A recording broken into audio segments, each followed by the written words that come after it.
হরে কৃষ্ণা। ওম নমঃ শিবায়। হর হর মহাদেব, জয় শিব শম্ভু। আজকে আমরা যাকে নিয়ে আলোচনা করব, তিনি এই সৃষ্টির সবথেকে গুরুত্বপূর্ণ মহত্বপূর্ণ একজন ব্যক্তিত্ব। তিনি সবথেকে সুন্দর, আবার তিনি সবথেকে কুৎসিত। তিনি সবথেকে শ্রেষ্ঠ নর্তক, আবার তিনি সবথেকে শ্রেষ্ঠ গায়ক। তিনি একজন মহান সন্ন্যাসী, আবার তিনি সবথেকে শ্রেষ্ঠ সংসারী। তিনি সবথেকে শ্রেষ্ঠ বৈরাগী। তিনি অনাথ, আবার তিনি সকল জীবের সম্বন্ধী, সকল জীবের পিতা। তিনি পরম বৈষ্ণব, আবার তিনি অঘরী। তিনি শান্ত, আবার তিনি রুদ্র। তিনি বীর, তিনি ধীর। সকল দেবতা ওনার পূজা করে, আবার সকল দানবেরাও ওনার পূজা করে। সকল জীবই তার পূজা করে, সকল বৈষ্ণবেরাও তার পূজা করে। সে সবার থেকে বিপরীত। সে যেমন সদাশিব, আবার সে ভৈরব। সে সব থেকে কঠোর, সব থেকে হিংসাত্মক, আবার সে সব থেকে করুণাময় সুন্দর মূর্তি। তো আজকের এই ভিডিওতে আমরা আলোচনা করব বৈষ্ণব চূড়ামণি দেবাদিদেব মহাদেব শিবজিকে নিয়ে এবং শিবরাত্রি ব্রত মাহাত্ম্য নিয়ে। তো আপনাদের সকলকে জানাই দেবাদিদেব মহাদেব মহেশ্বরের শিবরাত্রি ব্রতের কৃষ্ণপ্রীতি ও শুভেচ্ছা। তো শিবরাত্রি ব্রতটা হলো মূলত শিব ঠাকুরের আবির্ভাব তিথি এবং শিব ঠাকুরের বিবাহ তিথি, এই দুটোকে ঘিরে। এই দিনই শিব ঠাকুর তিনি আবির্ভূত হয়েছিলেন। যদিও বা তিনি অজনী অজন্মা, তার জন্মও হয় না, তার মৃত্যু হয় না, কিন্তু এই দিনটাতে তিনি আবির্ভূত হয়েছিলেন। আবার এই দিনেই তিনি বিবাহ করেছিলেন দেবী পার্বতীকে। তাই তার আবির্ভাব তিথি এবং তার বিবাহ বার্ষিকী উপলক্ষে এই দিনটা পালন করা হয়ে থাকে। তো শিব ঠাকুর হলেন পরমেশ্বর ভগবান শ্রীকৃষ্ণের ততস্থা শক্তি। তিনি হলেন ভগবান শ্রীকৃষ্ণের একটা অবতার। যেমন দুধ থেকে দই হয়, আপনারা সবাই জানেন যে দুধকে প্রসেসিং করে দই তৈরি করা হয়, তেমনি পরমেশ্বর ভগবান শ্রীকৃষ্ণ থেকে শিব ঠাকুরের আবির্ভাব হয়েছে। তো এই দইয়ের মূল উপাদান হলো দুধ। এর ভিতরে দুধ ছাড়া আর কোনো কিছুই যেমন নেই, তেমনি শিব ঠাকুর এবং কৃষ্ণ এই দুজনের মূল উপাদান একই। কিন্তু দুধ যেমন চাইলে দই হতে পারে, কিন্তু দই কখনো চাইলে দুধ হতে পারে না। তেমনি কৃষ্ণ যদি চায় শিব হতে পারে, কিন্তু শিব কখনো চাইলে কৃষ্ণ হতে পারে না। এটাই হলো এই দুজনের মধ্যে পার্থক্য। তো এই শিব ঠাকুর ইনি হলেন ভগবানের একটা অবতার, ভগবানের ভক্ত অবতার। যেমন শ্রীমান চৈতন্য মহাপ্রভু, তিনি স্বয়ং ভগবান, কিন্তু তারপরেও তিনি ভগবানের ভক্ত অবতার, তিনি ভগবানের ভক্ত রূপে এসেছেন। যেমন লক্ষণ, তিনি স্বয়ং ভগবান, কিন্তু তারপরেও তিনি ভগবানের ভক্ত রূপে এসেছেন লোক শিক্ষার জন্য, ভগবানের সেবা করার জন্য। তিনি সেবক ভগবান রূপে এসেছেন। যেমন ভরত, তিনিও সম্পূর্ণ বিষ্ণু তত্ত্ব ভগবান, কিন্তু তারপরেও তিনি ভক্ত রূপে এসেছেন।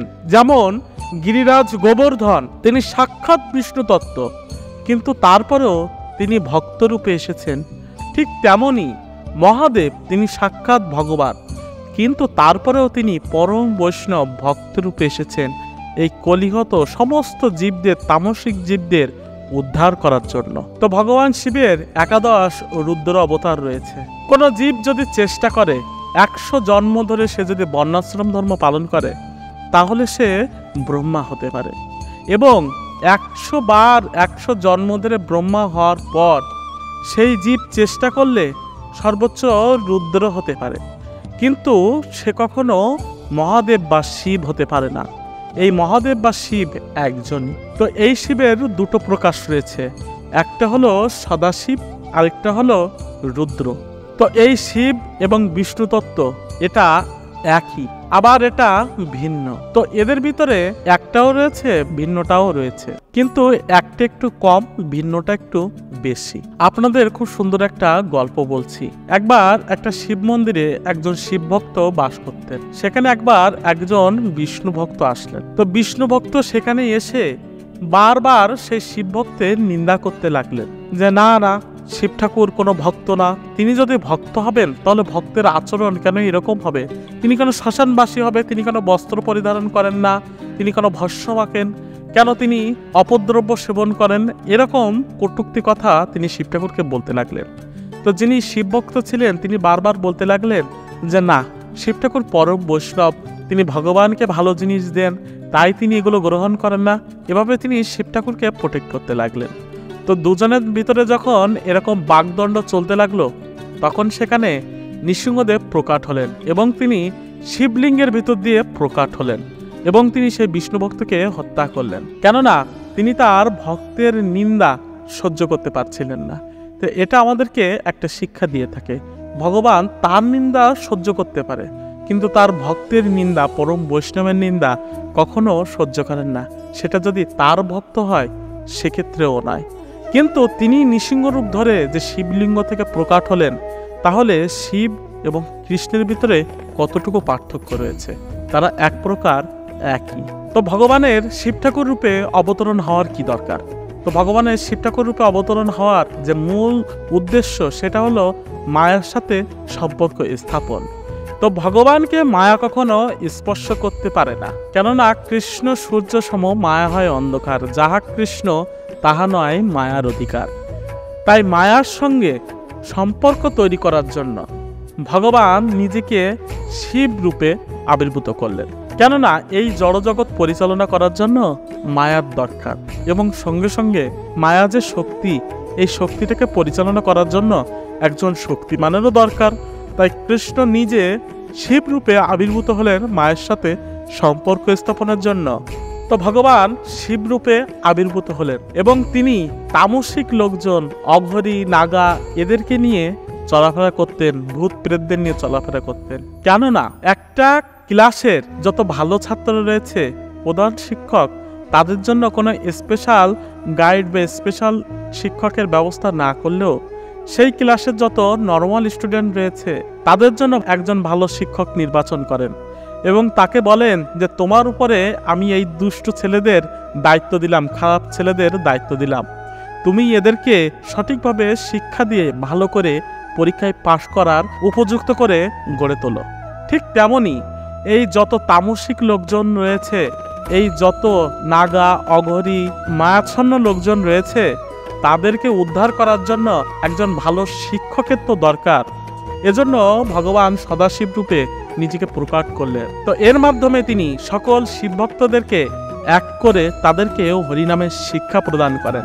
তো যারা এই হরিনামের শিক্ষা গ্রহণ করেন তারা ভগবানের নিত্যধাম প্রাপ্ত হন, এবং যারা এটা গ্রহণ করেন না তারা আরো অধপতিত হয়। তো আমরা ভগবান শিবের একটা লীলায় খুব সুন্দরভাবে দেখতে পারি যে শিব ঠাকুর হলেন আমাদের পরম গুরু। আমরা যখন সমুদ্র মন্থন লীলাটা দেখি, তখন সমুদ্র মন্থনের ফলে সেখান থেকে বিষ উৎপন্ন হয়েছিল। তো এই হলাহল নামক বিষ যখন সমুদ্রের জলে মিশে গেল, তখন সমস্ত সৃষ্টি এত উত্তাপ এবং এত কষ্ট হচ্ছিল সমস্ত জগৎ সংসারের। তখন এই জীবদের উদ্ধার করার জন্য সেখানে দেবাদিদেব মহাদেব উপস্থিত হলেন। তিনি সকল বিষকে একত্রিত করে নিজে গ্রহণ করলেন এবং সকল দেবতা, সকল জীবের জন্য অমৃত প্রদান করলেন। তো এটাই হলেন একজন সদ্গুরুর আদর্শ, সদ্গুরুর কর্তব্য। সদ্গুরু সর্বদা নিজে বিষ গ্রহণ করেন এবং তার শিষ্যদের জন্য অমৃত প্রদান করেন। আমরা আমাদের পরমারাধ্য গুরু মহারাজ জয়পতাকা স্বামীকে দেখতে পারি। তিনি নিজে এত কষ্ট অনুভব করছেন, কিন্তু তার সকল শিষ্যদেরকে, সকল জীবদেরকে সুখী করার জন্য তিনি অহর্নিশি অমৃতময় ভাগবত বাণী প্রচার করে যাচ্ছেন। এটাই হলেন একজন আদর্শ গুরুর কর্তব্য। তাই শিব ঠাকুর হলেন পরম গুরু। তো এখানে আরেকটা সুন্দর কথা রয়েছে যে শিব ঠাকুর তো ভগবান, তাহলে কোনো বিষ কেন তার উপর প্রতিক্রিয়া করবে? এই বিষ খাওয়ার ফলে তার এই কণ্ঠ কেন নীল হয়ে গেল? আসল কথাটা হলো এই বিষ কখনো শিব ঠাকুরের উপর কোনো প্রভাব বিস্তার করতে পারেই না। কেননা অনেক বিষধর সাপ শিব ঠাকুরের সমস্ত অঙ্গ প্রত্যঙ্গ জুড়ে ঘুরে বেড়ায়। তাহলে কোনো না কোনো সময় তাদের তো একটু মনে ইচ্ছা হতেই পারে যে আমরা একটু শিব ঠাকুরকে চুম্বন দিই। তো সাপেরা যখন চুম্বন দেবে তখন শিব ঠাকুরের সমস্ত গায়ে তো বিষে ভরে যাবে, কিন্তু শিব ঠাকুরের যদি কিছু না হয়ে থাকে তবে এই সামান্য বিষে কেন শিব ঠাকুরের কণ্ঠ নীল হয়ে যাবে? তো শিব পুরাণে উল্লেখ রয়েছে যে শিব ঠাকুর তার 5টা মুখ, তার কণ্ঠে তিনি সর্বদা হরিনাম জপ করতে থাকেন। তো মহাদেব 5 মুখে এই কীর্তন করেন, মহাদেব পঞ্চমুখে রাম রাম হরি হরি। তিনি অনর্গল এভাবে হরিনাম কীর্তন করে চলেন। তো তিনি যেহেতু 5টা মুখে অনর্গল হরিনাম জপ করেন, তাই তার এই কণ্ঠে সর্বদা নীলমণি ভগবান শ্রীকৃষ্ণ অবস্থান করেন। তাই যেহেতু ভগবান নীলমণি রূপে, কৃষ্ণ রূপে তার কণ্ঠে বাস করেন, তাই তার গলাটা নীলাভাব দেখা যায়। তো ওই হালাহাল নামক বিষ একসময় সমুদ্রের তলায় বসে ব্রহ্মাজির কঠোর তপস্যা করে। তো ব্রহ্মাজি যখন তাকে বর চাইতে বলে, তখন তিনি বললেন যে আমি ভক্ত এবং ভগবানকে একসঙ্গে দর্শন পেতে চাই। তখন ব্রহ্মাজি বললেন তথাস্তু। তাই ভগবান শিব ঠাকুর ওই বিষকে যখন গ্রহণ করেছিল, তখন একজন পরম বৈষ্ণবের গলা দিয়ে বিষটা গিয়েছিল এবং কণ্ঠে গিয়ে তিনি ভগবান শ্রীহরি শ্রীকৃষ্ণের দর্শন পেয়েছিলেন। তাই সেই হরি এবং হর একজন ভগবান এবং ভক্তকে একসঙ্গে দর্শন পেয়েছিল। তাই এই বিষ কখনো শিব ঠাকুরের কোনো অনর্থ করতে পারবে না, বরঞ্চ সে তার নিজের কল্যাণ করার জন্য শিব ঠাকুরের গলায় প্রবেশ করেছিল। তো এই শিব ঠাকুর অত্যন্ত বিশাল। আমরা যে মা গঙ্গাকে দেখতে পারি, এই গঙ্গা যখন পৃথিবীতে অবতরণ করছিল, তখন এই গঙ্গার বেগ ছিল অত্যন্ত প্রচণ্ড। তো এই গঙ্গা দেবীর প্রভাব এবং তার গতি এত বিশাল ছিল যে যদি সেটা কোনো ব্যক্তি বা কোনো বস্তুর উপরে পড়ে, তাহলে সেটা ছিন্ন ভিন্ন হয়ে যেতে পারে। তখন মা গঙ্গা যখন ভগবান বিষ্ণুর চরণ থেকে উৎপন্ন হয়ে এই পৃথিবীর উদ্দেশ্যে অবতরণ করেন, তখন ব্রহ্মাজি তার কমণ্ডলুতে এই গঙ্গা দেবীকে ধারণ করেন। এরপর যখন এই গঙ্গা দেবী পৃথিবীর বুকে অবতরণ করবেন, সবাই খুব ভয় পেতে লাগলো। তখন শিব ঠাকুর বললেন যে আমি স্বয়ং এই আমার মস্তকে গঙ্গা দেবীকে, ভগবানের এই চরণামৃতকে ধারণ করব। তখন গঙ্গা দেবী বললেন, মহাদেব আমার গতি কিন্তু অনেক তীব্র। তখন মহাদেব বললেন, কোনো সমস্যা নেই, আপনি চলে আসুন। তখন গঙ্গা দেবী প্রচণ্ড বেগে পৃথিবীর উদ্দেশ্যে অবতরণ করলেন। তখন দেবাদিদেব মহাদেব তার এই মস্তকের উপরে গঙ্গা দেবীকে রেখে তিনি জটা বেঁধে গঙ্গা দেবীকে চারিপাশ দিয়ে আলতো করে বেঁধে নিলেন। তখন গঙ্গা দেবী সম্পূর্ণভাবে শিব ঠাকুরের জটার ভিতরে প্রবেশ করল।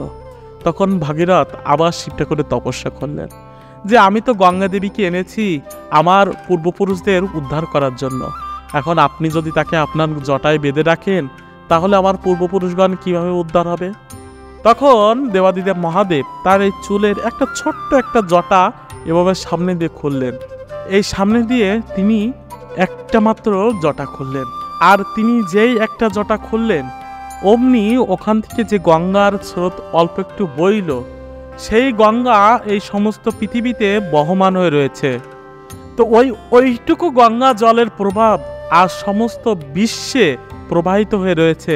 এখন গঙ্গার পাশে গেলে মানুষ বলে আপনারা দয়া করে ব্যারিকেডের বাইরে যাবেন না, না হলে গঙ্গা দেবী টেনে নিয়ে চলে যাবে।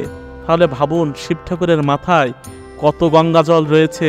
তিনি যদি ওই গঙ্গা জল ওই জটা খুলে দেন, সমস্ত পৃথিবী সমস্ত সৃষ্টি ভেসে চলে যাবে গঙ্গার জলে। তাহলে কত বিশাল দেবাদিদেব মহাদেব। তো শিব ঠাকুরের কৃপা হলো 2 প্রকার, সকপট কৃপা করেন এবং নিষ্কপট কৃপা করেন। ধরুন আপনি শিব ঠাকুরের উপাসনা করে তাকে সন্তুষ্ট করে তার কাছে কৃপা আশীর্বাদ হিসেবে ভৌতিক জিনিস চাইলেন, তখন শিব ঠাকুর আপনাকে ভৌতিক জিনিস দিয়ে দেবে। আবার আপনি তার কাছে কোনো ভৌতিক জিনিস না চেয়ে পরমেশ্বর ভগবান শ্রীকৃষ্ণের অনন্য ভক্তির দাবি করলেন, তখন তিনি আপনার সকল কলুষিত দূর করে আপনাকে ভক্তি প্রদান করবেন। তো দেবাদিদেব মহাদেব হলেন ধ্বংসের দেবতা। তো তিনি সবার সবকিছু ধ্বংস করে দেন। তো আপনি যখন শিব ঠাকুরের উপাসনা করে তার কাছে ধন সম্পত্তি চাইবেন, তখন শিব ঠাকুর আপনাকে ধন সম্পত্তি দেবে, কিন্তু আপনার হৃদয়ের সমস্ত আধ্যাত্মিকতা ধ্বংস করে দেবে। আপনার হৃদয়ে অহংকার বৃদ্ধি করে দেবে। আপনার হৃদয়ে বৈরাগ্যতাকে নষ্ট করে দেবে। তো এটা হলো সকপট কৃপা। আপনি তো চেয়েছেন শিব ঠাকুরের কাছে, তাই তিনি দিয়েছে। কিন্তু আপনি যদি বলেন যে হে মহাদেব, হে বৈষ্ণব চূড়ামণি, আমি আপনার কাছে একটাই জিনিস চাই, আপনি আপনার ত্রিশূল দিয়ে আমার হৃদয়ের অহংকারটাকে নষ্ট করে দিন, আপনি আমার লোভটাকে ধ্বংস করে দিন, আমার কলুষতাটাকে ধ্বংস করে দিন। তখন শিব ঠাকুর আপনাকে ভগবত ভক্তি প্রদান করবে, এবং যদি আপনার ভগবত ভক্তি প্রাপ্ত হয় তার সাথে সব কিছু তো এমনিই পেয়ে যাবেন। তো এটা হলো নিষ্কপট কৃপা। তো শিব ঠাকুর অত্যন্ত দয়ালু, তাকে বলা হয় ভোলানাথ, কেননা তিনি অল্পতেই সন্তুষ্ট হয়ে যান। আপনাদের অনেক সুন্দর একটা গল্প বলছি। একবার একজন মহৎ ঋষি তিনি চিন্তা করলেন যে মানুষ তো পূর্বজন্মের কর্মফল হিসেবেই এই জন্মে দেহ প্রাপ্ত করে, তাহলে আমি এত মহৎ ঋষি, এত জ্ঞানী, পূর্বজন্মে আমি নিশ্চয় অনেক পুণ্য করেছিলাম। তো তখন তিনি যোগবল দ্বারা জানতে পারলেন যে পূর্বজন্মে তিনি ছিলেন একজন শিকারী, একজন ব্যাদ।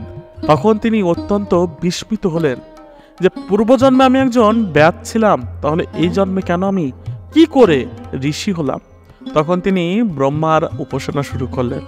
তো ব্রহ্মাজি যখন তার সম্মুখে প্রকট হলেন, তখন তিনি ব্রহ্মাজিকে বললেন যে হে প্রভু, পূর্বজন্মে তো আমি একজন ব্যাদ ছিলাম, তাহলে এই জন্মে আমি কি করে এত সুন্দর দেহ প্রাপ্ত করেছি, এত জ্ঞানী হয়েছি, একজন ঋষি হয়ে জন্ম নিতে পেরেছি? তো ব্রহ্মাজি বললেন, যখন পূর্বজন্মে তুমি ব্যাদ ছিলে, তখন তুমি একদিন শিকার না পেয়ে অত্যন্ত ক্লান্ত হয়ে একটা গাছের উপরে বসেছিলে। তো সেখানে সারা দিন বসে থাকার পর তুমি অত্যন্ত ক্লান্ত হয়ে গিয়েছিলে এবং তুমি অনেক ঘামছিলে। তখন তুমি তোমার গা থেকে এরকম ঘামটা মুছে নিচে ফেলছিলে, আর ওই গাছের পাতা ছিঁড়ে ছিঁড়ে নিচে ফেলছিলে। তো ওই গাছটার নিচে ছিল একটা শিবলিঙ্গ। তো তুমি যে গরমের সময় শিব ঠাকুরকে একটু নিজের ঘাম দিয়ে অভিষেক করালে, একটু বেলপাতা দিলে, এতে শিব ঠাকুর অত্যন্ত প্রসন্ন হলো এবং তোমাকে আশীর্বাদ দিল যে পরজন্মে তুমি একজন ভালো জ্ঞানী ব্যক্তিতে পরিণত হও। তো শিব ঠাকুর এমনই ভোলানাথ। আরেকটা সুন্দর গল্প আপনাদেরকে বলি। একবার একটা চোর একটা শিব মন্দিরে চুরি করতে গিয়েছে। তো শিব ঠাকুরের মাথার উপরে একটা ঘন্টা ছিল, অনেক বড় ঘন্টা। তো চোরটা অন্ধকারে নিচে দেখলো একটা টুল মতো কি উঁচু জিনিস রয়েছে। তো তার উপরে দাঁড়িয়ে সে ঘন্টাটা যখন ফেড়ে চলে যাবে, তখনই পিছন ফিরে দেখে সামনে দেবাদিদেব মহাদেব উপস্থিত রয়েছে। এবং দেবাদিদেব মহাদেব বললেন যে হে বৎস, আমি তোমার উপর সন্তুষ্ট, তুমি আমার কাছে বর চাও। তখন চোরটা তো অনেক ভয় পেয়ে গেল, আমি তো এখানে চুরি করতে এসেছি, আর মহাদেব বলে কিনা আমার উপর সন্তুষ্ট। প্রভু, আপনার কোথাও ভুল হচ্ছে, আপনি কেন আমার উপর সন্তুষ্ট? তখন দেবাদিদেব মহাদেব বললেন, দেখো, মানুষ আমার উপরে দুধ চড়ায়, মানুষ আমার উপরে বেলপাতা দেয়, কিন্তু এমন কোনো ভক্ত আমি পাইনি যে তার নিজেকে আমার উপরে চড়িয়ে দিয়েছে। তুমি তোমার সম্পূর্ণটা আমার উপরে চড়িয়ে দিলে, তাই আমি খুব সন্তুষ্ট হয়েছি। তো শিব ঠাকুর এমনই ভোলানাথ। তো আমাদের এই শিব ঠাকুরকে কাজে লাগাতে হবে, তার এই ভোলাপ্পনতাকে, তার এই সাদাসিধে ভাবটাকেও কাজে লাগাতে হবে। তার কাছ থেকে, তার এই সরলতার মাধ্যমে আমাদেরকে কৃষ্ণ ভক্তি প্রাপ্ত করতে হবে, আমাদের অহংকার নাশ করিয়ে নিতে হবে। আমার কাছে একজন খুব সুন্দর প্রশ্ন করেছিলেন যে শিব ঠাকুর যদি বৈষ্ণব হয়ে থাকে, তাহলে তিনি তো আমাদের মতো এরকম ঊর্ধ্বপুণ্ড্রক সোজা তিলক করবেন, তাহলে তিনি এরকম বাঁকা তিলক কেন করেন? তো আসল লীলাটা হলো যে শিব ঠাকুর এবং শিব ভক্তরা সবাই আগে এই ঊর্ধ্বপুণ্ড্রকই তিলক করতেন। অসুরেরাও এই ঊর্ধ্বপুণ্ড্রকই তিলক করতেন শিব ঠাকুরকে দেখা দেখে। তো যখন যুদ্ধ শুরু হলো, তখন দেবতারা অসুরদের সঙ্গে যুদ্ধে পরাজিত হতে লাগলো। তখন দেবতারা ভগবান বিষ্ণুর সম্মুখে গেলেন এবং ভগবান বিষ্ণুকে বললেন যে প্রভু, আমাদেরকে রক্ষা করুন। তখন ভগবান বিষ্ণু তার সুদর্শনকে পাঠিয়ে দিলেন যে তুমি যাও, এক্ষুনি সমস্ত অসুরদেরকে নাশ করে এসো। তো সুদর্শন যখন গেলেন, গিয়ে দেখলেন সবার কপালে এই ঊর্ধ্বপুণ্ড্রক তিলক। তো সুদর্শন কোনো রকমে কাউকে হত্যা করতে পারলেন না, কেননা সুদর্শন বললেন, যাদের কপালে এই বৈষ্ণবীয় তিলক থাকে, আমার অস্ত্র তাদের উপরে কাজ করে না, আমি তাদেরকে হত্যা করতে পারি না। তাই তিনি ফিরে আসলেন। তখন অনেক বড় একটা বিপদ চলে আসলো। তখন ভগবান শিব ঠাকুরকে ডেকে বললেন যে, হে মহাদেব, আপনার এই তিলকের জন্য অসুরেরাও এই ঊর্ধ্বপুণ্ড্রক তিলক করেন।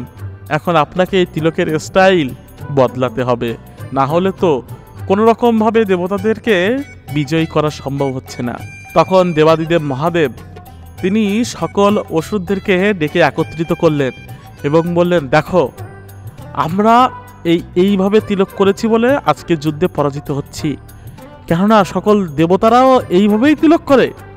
তো আজ থেকে আমরা তিলকের স্টাইল পরিবর্তন করব, আমরা ত্রিপণ্ড তিলক করব, তাহলে আমরা আরও জ্ঞান বুদ্ধি বল বেশি পাবো। তখন শিব ঠাকুর নিজেও ত্রিপণ্ড তিলক করলেন এবং অসুরদেরকেও ত্রিপণ্ড তিলক করিয়ে দিলেন, এবং তখনই দেবতারা যুদ্ধে জয়লাভ করতে পারল। তো দেবাদিদেব মহাদেব তিনি সর্বদা 5 মুখে ভগবানের নাম গুণগান কীর্তন করেন। তিনি ভগবানের ভক্ত, কিন্তু তারপরেও শিব ভক্ত এবং বিষ্ণু ভক্ত এদের মধ্যে সবসময় একটা দ্বন্দ্ব লেগেই থাকে যে শিব ঠাকুর বড় নাকি কৃষ্ণ বড়।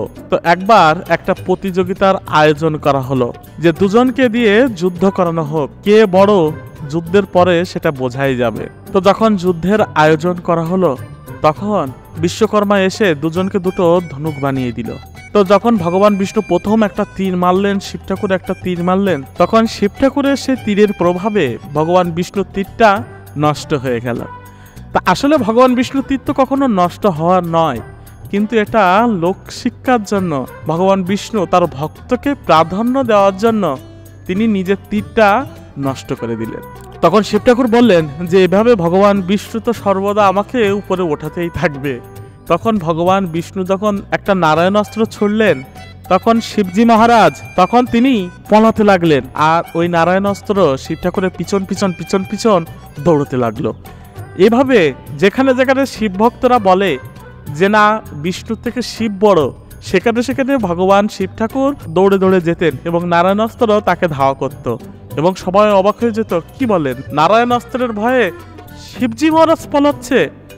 বাস্তবিক পক্ষে কোনো অস্ত্রই শিব ঠাকুরের কিছু করতে পারবে না, কিন্তু লোকশিক্ষার জন্য তিনি এমনটা করেছিলেন। তো এভাবে দৌড়াতে দৌড়াতে তিনি যখন মিথিলাতে গেলেন, তখন মিথিলাতে গিয়ে সেখানে তিনি তার ধনুকটা ফেলে দিয়ে পালালেন, এবং এই ধনুকটা ওঠাতে 300 ক্ষত্রিয়ের প্রয়োজন হয়, এবং তারা যতই কষ্ট করে ওঠাক না কেন, ওঠানোর পর তাদের অবস্থা খুব করুণ হয়ে যায়। তো একদিন রাজা জনক দেখলেন যে ধনুক ওঠাতে 300 ক্ষত্রিয়ের জন্য কষ্টসাধ্য, সীতা দেবী বাম হাত দিয়ে সেই ধনুকটাকে তুলে গাছের ফুল পাতা এগুলো এরকম করে করে পারছে, এবং তিনি বাম হাত দিয়ে ধনুকটা ওঠায় এবং ডান হাত দিয়ে ধনুকের নিচটা পরিষ্কার করে আবার ওখানে রেখে দেয়। তখন রাজা জনক বুঝতে পারলেন যে এই মেয়ে তো স্বয়ং লক্ষ্মী দেবী, তো সাধারণ কেউ নয়, তো এর সঙ্গে বিয়ে দিতে হবে তো নারায়ণের, তো কিভাবে আমরা নারায়ণকে চিনতে পারবো?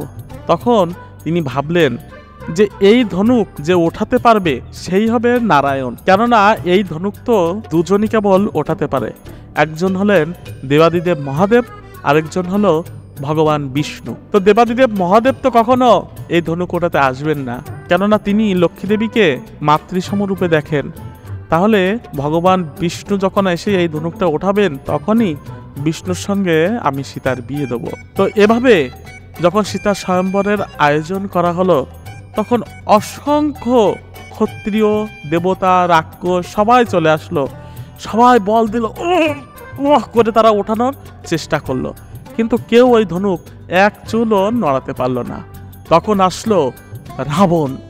রাবণ এসে সবাইকে বলতে লাগলো, তোমরা বীর, তোমরা কিসের যুদ্ধ করো?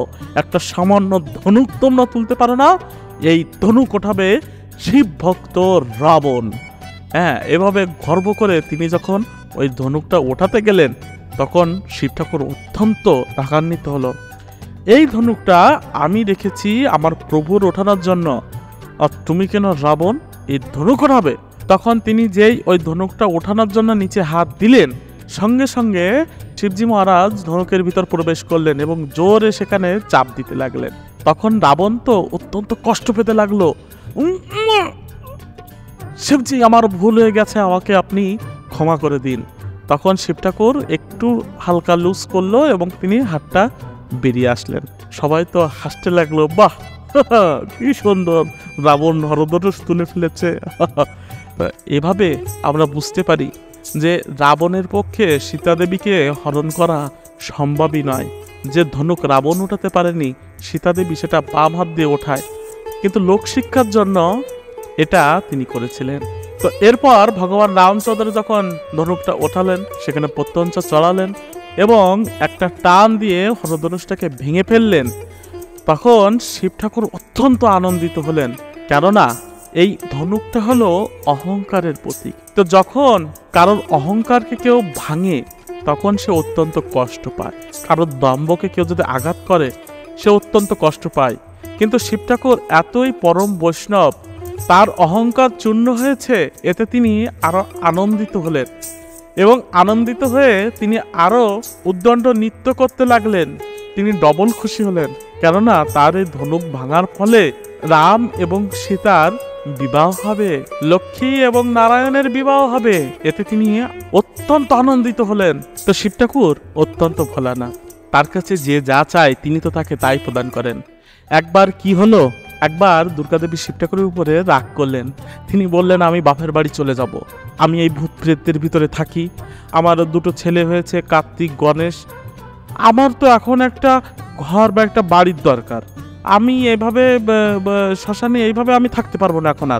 আর ভূত প্রেতটা চারিদিকে ঘোরাফেরা করে, আমি অনেক সময় শুয়ে বসে থাকি, হয় না এভাবে আমি থাকতে পারবো না, হয় আমাকে আপনি একটা বাড়ি বানিয়ে দিন, তা না হলে আমি চলে যাচ্ছি আমার বাপের বাড়িতে।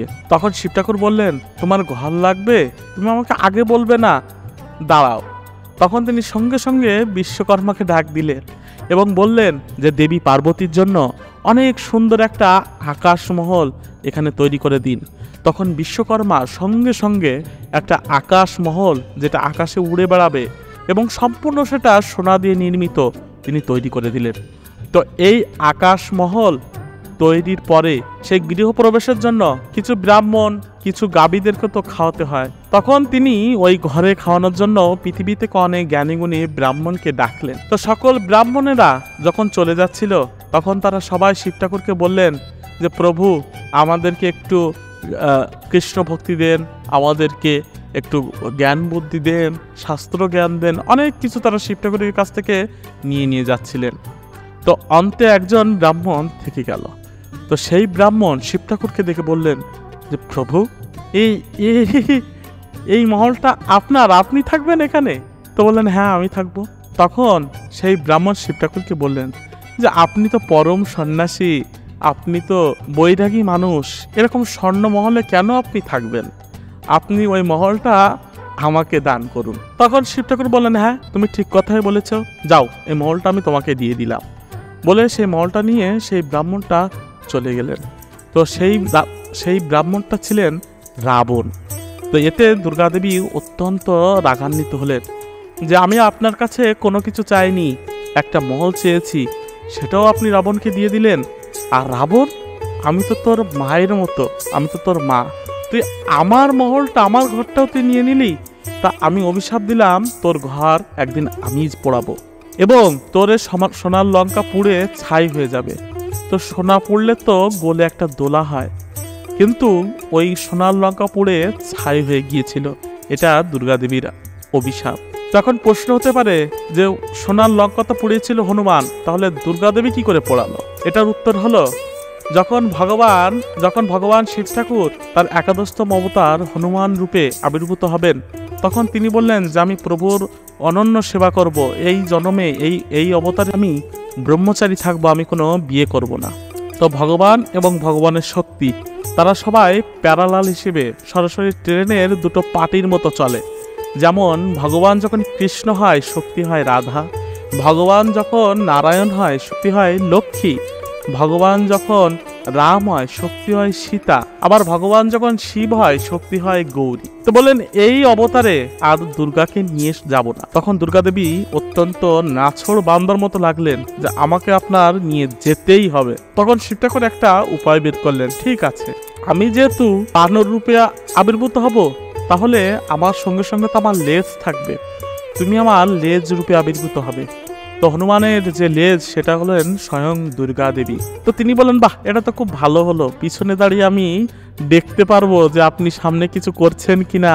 তো এই জন্য হনুমানজি যখন লঙ্কাকে পুড়িয়েছিলেন সেটা দুর্গা দেবী তিনি স্বয়ংই পুড়িয়েছিলেন। তো এই যে শিব চতুর্দশী, এটার মূল উৎসবটা হলো শিব এবং পার্বতীর বিয়ে। তো সেই বিষয়ে একটু আলোচনা করব। তো শিব ঠাকুর তিনি ছিলেন পরম বৈরাগী সন্ন্যাসী।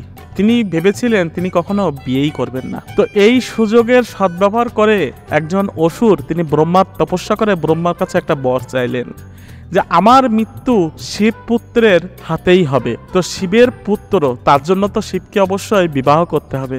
শিব তো সন্ন্যাসী, তাহলে তিনি বিবাহ করবেন না, আর তাকে কেউ পরাজিত করতে পারবে না। তো তিনি স্বর্গ মর্ত সব জায়গায় আক্রমণ করতে লাগলেন এবং সবার উপরে অত্যন্ত নির্যাতনও করতে লাগলেন। তখন ভগবান বিষ্ণু এবং অন্যান্য দেবতারা সবাই মিলে শিব ঠাকুরকে বললেন যে আপনাকে বিয়ে এবার করতেই হবে। এদিকে দেবী দুর্গা তিনি তো সতী রূপে, হিমালয়ের পুত্রী রূপে আবির্ভূত হয়েছিলেন। যখন সতীর বিবাহের সময় উপস্থিত হলো তখন তার জন্য স্বয়ম্বরের আয়োজন করা হলো। তো স্বয়ম্বরে সবাইকে ডাকা হলো, শুধুমাত্র শিব ঠাকুরকে ডাকা হলো না। কেননা শিব ঠাকুর দেখতে একটু কেমন, তার মাথায় জটা, বাঘের ছাল পরা, শ্মশানে বনে বাজারে কৈলাসে থাকে। কিন্তু সতী মনে মনে শিব ঠাকুরকে তার প্রতিরূপে বরণ করে নিয়েছিল। তো সতী চারিদিকে ঘুরে যখন শিব ঠাকুরকে দেখতে না পারল তখন তিনি তার মালাটা, স্বয়ম্বরের মালাটা ছুঁড়ে ফেলে দিল এবং তখনই সেখানে সতীর মনোভাব বুঝতে পেরে শিব ঠাকুর প্রকট হলেন এবং মালাটা গিয়ে শিব ঠাকুরের গলায় পড়ল। তো যখন স্বয়ম্বরের মালা শিব ঠাকুরের গলায় পড়ল, এক প্রকার রেজিস্ট্রি বিয়ে হয়ে গেল।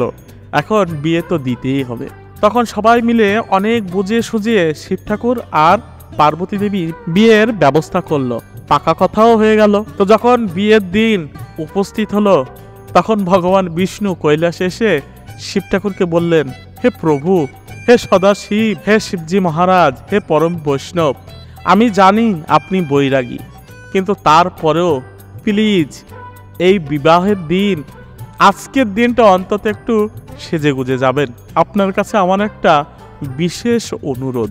তো শিব ঠাকুর বললেন যে আমি কি করে সাজবো, যত ভালো জিনিস রয়েছে সব তো আমি আপনাকে দিয়েছি, ভালো বস্ত্র আপনাকে দিয়েছি, আমি পরেছি বাঘের ছাল, ভালো আহার আপনাকে দিয়েছি, আমি নিয়েছি ধূত্রর ফল, বিষ, গাঁজা, এসব ভালো সেন্ট আপনাকে দিয়েছি, আমি নিয়েছি ভস্ম, ভালো জিনিস আমি কেন ব্যবহার করব? তখন পরমেশ্বর ভগবান বললেন, যেহেতু আজকে তোমার বিবাহ, তাই আজকে প্লিজ আপনি একটু সেজে গুজে আসবেন।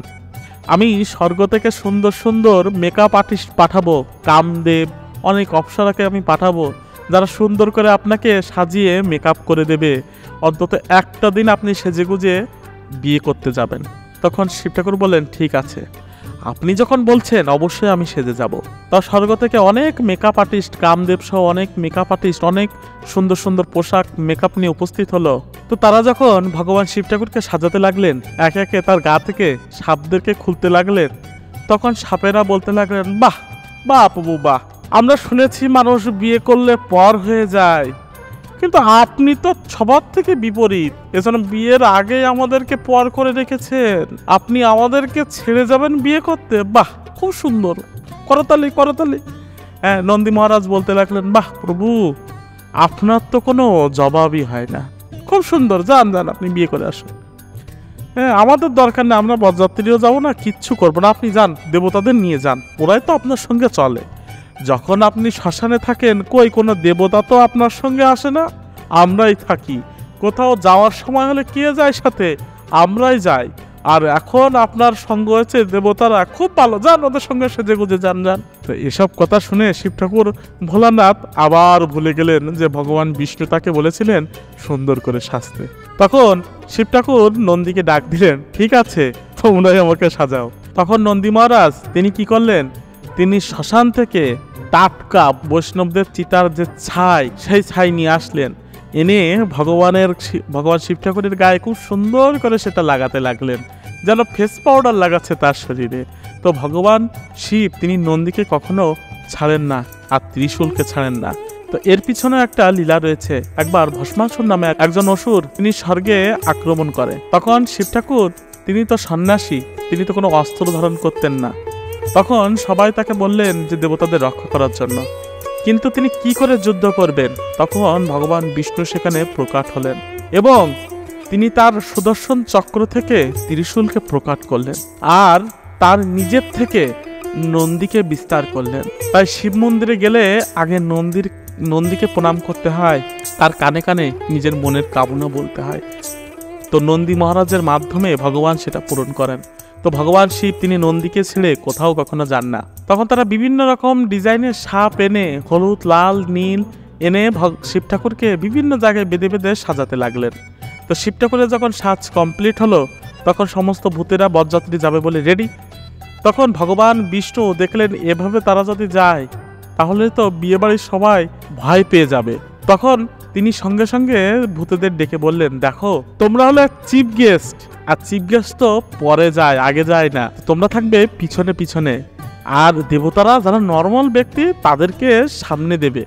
তখন ভূতেরা বলল, হ্যাঁ হ্যাঁ ঠিক আছে তাই হোক। তো যখন দেবরাজ ইন্দ্র তিনি গেটের সামনে উপস্থিত হলো, তখন সবাই ইন্দ্রকে দেখে ভাবলো এই নিশ্চয়ই বর, এত সুন্দর দেখতে, দেবরাজ ইন্দ্র বলে কথা। তখন সবাই দৌড়ে গিয়ে সতীর মা মেনাকে বলল যে জামাই তো অনেক সুন্দর। তখন মেনা দেখে আনন্দিত হয়ে বরণ করতে আসবে, তখন সবাই বললেন না না এটা জামাই না, এটা হলো বরযাত্রী। তখন ভাবতে লাগলেন যে বরযাত্রী এত সুন্দর, জামাই নিশ্চয় আরো সুন্দর হবে।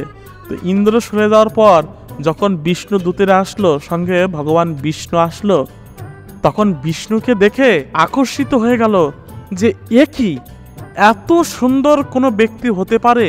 কেননা ভগবান বিষ্ণু তো তার নিজের রূপে নিজেই মোহিত হয়ে যায়। তখন সতীর মা মনে মনে ভাবতে লাগলেন এত সুন্দর আমার জামাই, আগে জানলে থেকে আমি বিয়ে করতাম, হ্যাঁ এত সুন্দর কি করে হয়? কিন্তু তখন ভগবান বিষ্ণু বললেন না না, আমি জামাই নয়, জামাই পিছনে আসে। তখন ভগবান বিষ্ণু মনে মনে ভয় পেতে লাগলেন যে তিনি তো সদাশিব নটরা, ভূতেদের নাচ দেখে তিনি নিজেকে কন্ট্রোল না করতে পারে, শাশুড়ির সামনেই না নেচে ওঠে। তো এই বলে যখন ভগবান বিষ্ণু সরলেন, তখন তিনি দেখলেন ষাঁড়ের পিঠে উঠে, নন্দীর পিঠে উঠে ভগবান শিব তিনি আসছেন এবং তিনি নেমেই উদ্ধন্ত নৃত্য করতে শুরু করলেন এবং সঙ্গে সঙ্গে ভূতেরা তার মাথা খুলে একজনের মাথা আরেকজনের কাছে এভাবে চালাচালি করে তারা খেলা করছে, ভলিবল খেলছে। তো এটা দেখে সবাই অত্যন্ত ভয় পেয়ে গেল। এরপর যখন শিব ঠাকুর তার শাশুড়ি মা মেনার সামনে আসলো, তখন শিব ঠাকুরের গলার থেকে একটা সাপ গিয়ে একটু ফুস করে উঠলো তাকে আনন্দ দেওয়ার জন্য। আর এটা দেখে ভয় পেয়ে সতীর মা সেখানে অজ্ঞান হয়ে গেল। তখন তার যখন জ্ঞান ফিরল, তিনি বলল না কোনো মতে এরকম ছেলের হাতে আমি আমার মেয়ের বিয়ে দেবই না। তখন সবাই মিলে বোঝালো যে আসলে না, শিব ঠাকুর ওরকম না, শিব ঠাকুর সুন্দর, চলো আরেকটা বার শিব ঠাকুরকে তুমি দর্শন করবে। আর এদিকে ভগবান বিষ্ণু এসে শিব ঠাকুরকে বললেন এক্ষুনি আপনি গিয়ে এসব ছেড়ে ভালো পোশাক পরে আসবেন। তখন ভগবান বিষ্ণুর আদেশে তিনি ওসব ছেড়ে সুন্দর করে পোশাক পরলেন। যেহেতু এত ঘটনা ঘটে গেল, তাই আর ওই সাপেরা বা নন্দী কেউ আর শিব ঠাকুরকে জোর করলেন না, তারা সহজেই ভগবানকে ছেড়ে দিলেন সুন্দর পোশাক পরার জন্য, কেননা তার সাথে থাকলে তো তার বিয়েই হবে না। তো তখন শিব ঠাকুরকে সুন্দর করে সাজিয়ে একটা ঘোড়ার উপরে বসানো হলো। তখন এটা দেখে সতীর মা অত্যন্ত আনন্দিত হলো যে আমার জামাই এত সুন্দর দেখতে। তো শিব ঠাকুরের গায়ের বর্ণ হলো সোনালী কালার, গৌর বর্ণ। তো এই গৌর বর্ণ দেখে তার সবাই হলো এত সুন্দর, আমরা তো আগেই বুঝতে পারিনি। তারপর শিব ঠাকুরের বিয়ের আয়োজন হলো। বিয়ের ভিতরেও আর একটা সমস্যা দেখা গেল। যখন শিব ঠাকুরের কুল ও গোত্রের নাম বলতে বলা হলো, তখন শিব ঠাকুর পড়ল বিপদে। তার কুল ও গোত্রের নাম তো কারোরই জানা নেই, তিনি তো স্বয়ম্ভু, নিজেই নিজের স্রষ্টা। তখন ব্রাহ্মণ বলতে লাগলেন না, কুল গোত্রের নাম না বললে তো আমি বিয়ে পড়াবো না। তখন সবার অনুরোধে যে এই জগতের জন্য এই বিয়ে কতটা আবশ্যক এবং তিনি তো ভগবান, তার কি করে পিতামাতা হতে পারে, তখন সবার অনুরোধে সেই ব্রাহ্মণ বিয়ে পড়ালেন। আর এভাবেই শিব পার্বতীর বিবাহ সম্পন্ন হলো। তো এই দিনটাতে শিব পার্বতীর বিয়ে হয়েছিল। তো এত সকল আয়োজন, এত সকল কাণ্ড কারখানা ঘটার পরে শিব ঠাকুরের মাথা একটু গরম হয়ে গেল।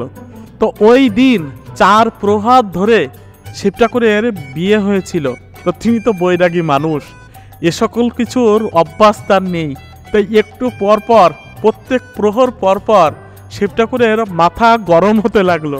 তখন সকল ভক্তরা দুধ, ডাবের জল দিয়ে তাকে একটু স্নান করাতে লাগলো, তার মাথাটা ঠান্ডা করাতে লাগলো। আর এভাবে শিব ঠাকুরের বিবাহ সম্পন্ন হলো। তা সবাই যে শিব ঠাকুরের মাথায় দুধ, ডাবের জল দিয়ে স্নান করিয়েছিলেন, এতে শিব ঠাকুর অত্যন্ত আনন্দিত হয়েছিলেন। তার বিবাহে তিনি আনন্দিত হয়েছিলেন। তাই তিনি বর দিয়েছিলেন যে যারা আমার এই বিবাহ বার্ষিকীতে প্রত্যেক বছর শিবরাত্রিতে আমাকে দুধ এবং ডাবের জল দিয়ে অভিষেক করাবে, আমি তাদের সকল মনস্কাম পূরণ করব। তাই এই দিন সবাই শিব ঠাকুরের উপাসনা করে, তাকে অভিষেক করে। এখন শিব ঠাকুর তো তার কথা অবশ্যই পূরণ করবেন, কিন্তু আমাদের কর্তব্য যে শিব ঠাকুরের কাছে আগে কি চাইতে হয় সেটা জানা। শুধুমাত্র কৃষ্ণ ভক্তি শিব ঠাকুরের কাছে চাওয়া যেতে পারে। এই অনেক মেয়েদেরকে আমরা দেখি যারা শিবরাত্রির ব্রত পালন করে শিব ঠাকুরকে বলে, প্রভু আমার জন্য আপনার মতো একটা বর হয়। কিন্তু দেখুন, শিব ঠাকুর তো আর সরকারি চাকরি করে না, বা শিব ঠাকুর কোনো ব্যবসা নেই, তিনি তো ভবঘুরে বৈরাগী। তো এমন বর চাওয়ার আগে তোমরা পরিবারের সঙ্গে একটু কথা বলে নিও। কেননা বর্তমান যুগে বাবা মা তো সরকারি চাকরি ছাড়া বিয়ে দিতে চায় না। তাহলে শিবের মতো বর যদি হয়, গন্ডগোল তো আগেই বেঁধে যাবে। তাই এ সকল ফালতু জিনিস না আছে, শিব ঠাকুরের ব্রত করে তাকে স্নান করিয়ে তার কাছে শুদ্ধ কৃষ্ণ ভক্তি আশা করবেন। তো এই ছিল আমার আজকের ভিডিও। হরে কৃষ্ণ, হর হর মহাদেব, জয় শিব শম্ভু।